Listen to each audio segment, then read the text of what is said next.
কবিরাজের চিকিৎসায় সন্তানের জন্ম, তাই মানত পূরণে ঢাক ঢোল, ছাগল আর মিষ্টি নিয়ে কবিরাজের বাড়িতে চমক জাগানো শোভাযাত্রা দম্পতির।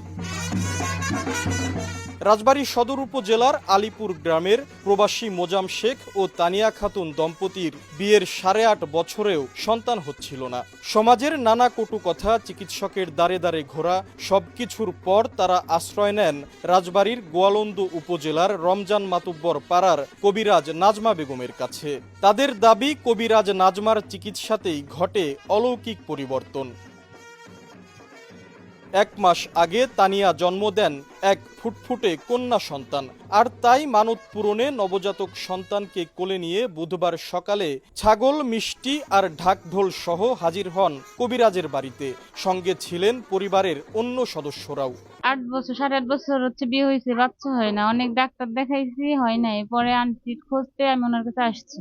পরে ওনার চিকিৎসা নেওয়ার পরে আল্লাহ রহমতে আমার একটা মেয়ে বাচ্চা হয়েছে। আমি সেই খুশিতে আন্টির এখানে মিষ্টি, খাসির চাল, ওনার একটা কাপড়, ব্যান্ড পার্টি বাজনা নিয়ে এখানে আসছি আনন্দ করে।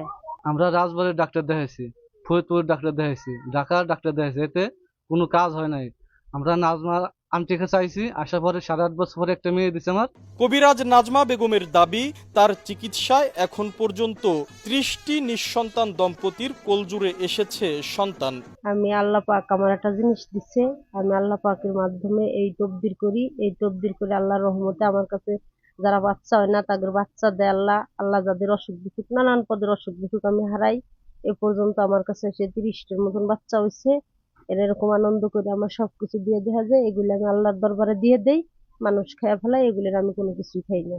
আর এই বাচ্চা মূলত ট্রিটমেন্টে আমি কোনো টাকা পয়সা নিই না। গত প্রায় 1 যুগ ধরে কবিরাজি চিকিৎসা করে আসছেন নাজমা বেগম। আশিকুর রহমান, সময় সংবাদ, রাজবাড়ী।